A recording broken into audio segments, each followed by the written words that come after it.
Blake Lively spent about 10 years with one of the easiest public images in Hollywood, and then she stopped showing up. She was the girl who made everything look effortless. Red carpets, she styled herself. A marriage people quoted as relationship goals. For kids, a hair care line. An Instagram full of sunshine and jokes with her husband. Famous in the comfortable way. The way where nobody has a strong opinion about you, and that is exactly the point. Then in August 2024, she released a film that made roughly $350 million on a budget of about $25 million. Enormous hit, career high. Within 4 months of that, she was the most argued about woman on the internet. Hey, Lily, you want to do the honors? No, you go ahead. I need to take it in from here. And not for anything she wanted. The posting slowed. The appearances thinned out. For nearly 2 years, the only version of Blake Lively most people were seeing was the one being picked apart in filings and screenshots by people who were not her. And then on one single day in May 2026, she ended the whole thing and walked a red carpet within hours of doing it. That day is the whole story,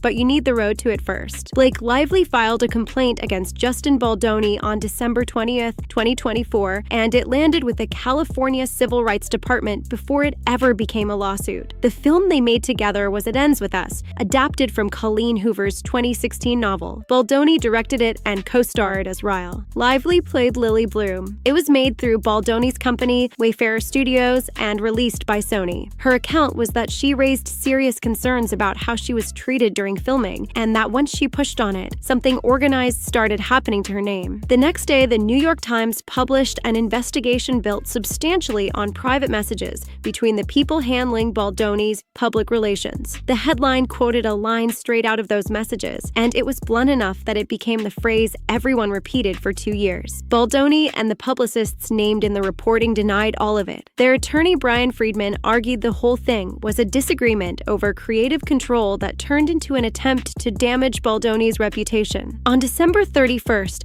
she formalized her complaint into a lawsuit in New York, and the same day Wayfarer sued the New York Times for libel. Nobody was handling this privately. Justin Baldoni filed a $400 million countersuit in January 2025, naming Blake Lively, her husband Ryan Reynolds, and others. And Baldoni's side did not file and go quiet. They put litigation documents on a dedicated public website, a timeline, raw and unedited material, texts, footage they argued did not match Lively's description of events. That shifted the mood in a real way. Through December, most people were firmly on her side. By early 2025, the internet had genuinely split, and a lot of that came from ordinary people reading primary documents themselves and drawing their own conclusions. Then Baldoni's team subpoenaed Taylor Swift, who was not on the set and had no creative or casting role in the film. Her representative's response was essentially that this was a press move rather than a legal one. It was withdrawn. Meanwhile, Lively was still trying to work. In March 2025, she premiered Another Simple Favor at South by Southwest with Anna Kendrick and director Paul Feig. And in April, she was named one of Time's 100 most influential people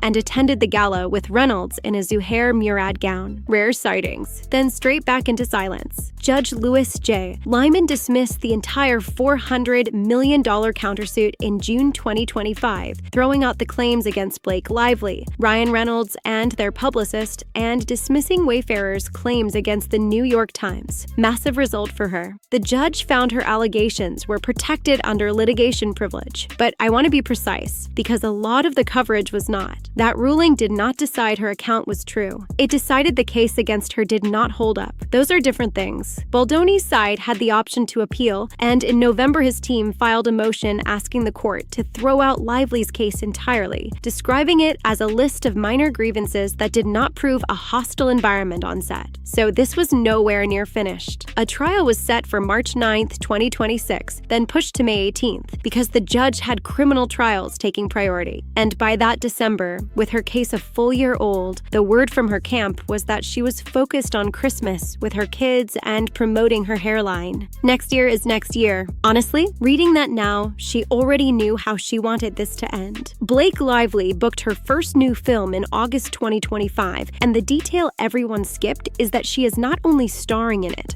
Lionsgate announced on August 21st that she would co-produce and star in The Survivalist, an action romantic comedy written by Tom Melia, with Mark Platt of Wicked producing. She plays Annie, a highbrow reality television producer assigned against her wishes to a survival show hosted by an expert named Chopper Lane. A shipwreck strands them. Annie works out the expert is a fraud, and she has to keep them both alive. Sit with that premise for a second. A woman forced into a project with a man whose competence turns out to be an act, who then has to run the whole thing herself. I am not saying she picked it for that reason. I am saying somebody read that logline and nobody in the room said anything.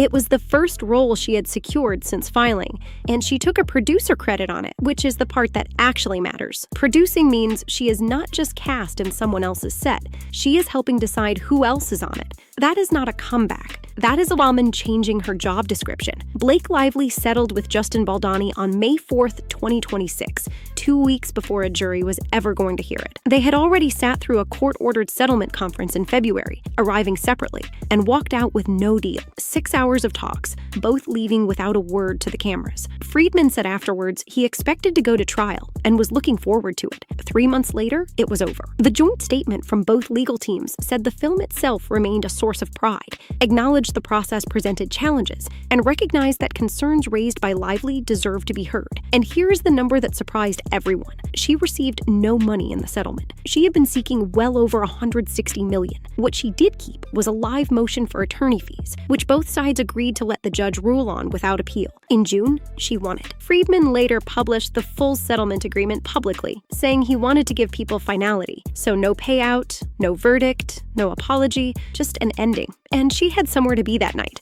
Blake Lively walked the Met Gala carpet on May 4th, 2026, hours after that settlement was announced. She had not attended since 2022, when she co-chaired it, 4 years away, broken on the most photographed night of the year, on the exact day the saga closed. She wore an archival Atelier Versace gown from 2006 and said on the carpet that it looked like a sunrise and a sunset. The purse she carried was covered in artwork made by her 4 children, 2 years of her name in filings, and she turns up holding her kids' drawings. Hey, Blake, are you feeling relieved today? Ryan Reynolds did not come. Her plus one was her cousin, William McAlpin, who handled the train on the steps. The reported reasoning was that they both felt the night should be hers alone, and she was said to be relaxed and chatting with Beyoncé and Rihanna inside. And no, she did not buy her way in. A source confirmed she was an invited guest of Anna Wintour. No interview, no statement, one dress, doing all of it. Blake Lively's actual life since May has been almost aggressively ordinary,